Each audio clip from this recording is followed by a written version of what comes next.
Hai, apa khabar semua? Sempena dengan majlis persaraan Puan Yushida dan Puan Nur Azina pada 28 Jun yang lalu, di sini saya ingin mengkongsikan sebuah sajak istimewa yang didedikasikan oleh mereka berdua.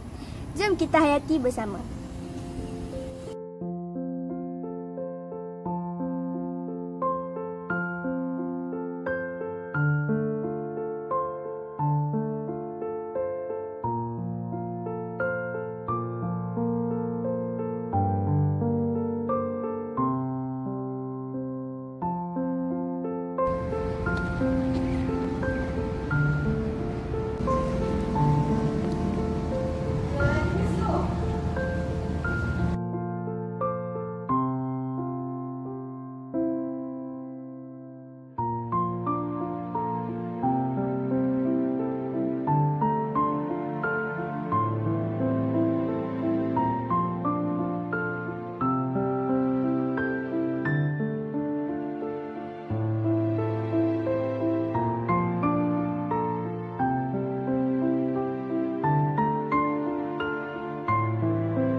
Tiba jua kiranya di muara waktu, perpisahan mengimbau makna sebuah rindu.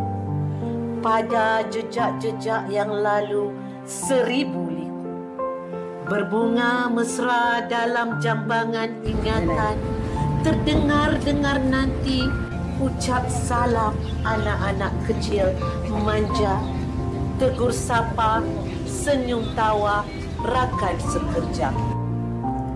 Tiba waktunya untuk menyusun jari, membuang segala kerikil bersalut di hati. Yang terkilaf dimaafi, yang sesal diinsafi, yang kurang dilengkapi. Agar perpisahan ini indah, tersirna cebisan amarah, terurai segala yang bercanggah.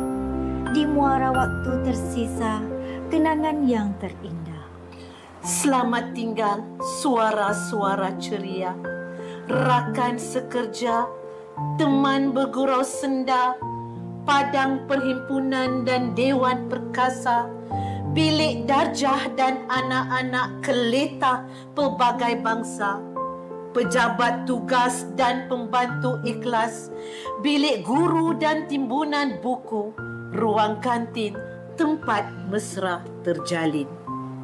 Selamat tinggal 1000 kerenah, datang dan pergi pelbagai wajah, bercampur gembira, bersisip gundah, bergema didikan beralas mada.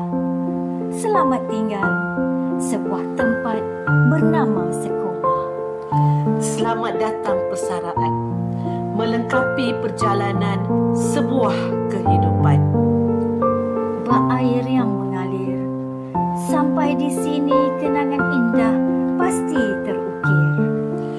Teruntuk khas buat anak-anak cilikku, ampunilah salah silap aku, maafkanlah keterlanjuran aku, doa-doakanlah aku selepas solat. Dan bila kita bertemu, panggillah kata hikmat buatku, cikgu. Kerana sekali dipanggil guru, selamanya aku adalah guru.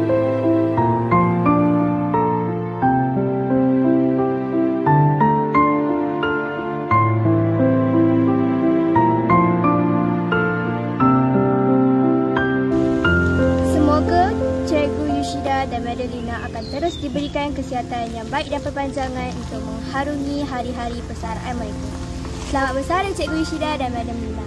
Dan dulu dari saya, Aimin Sofia Azalia dari Underwear Channel. Cak nak hebat, SKC tak alam hebat. Jumpa lagi.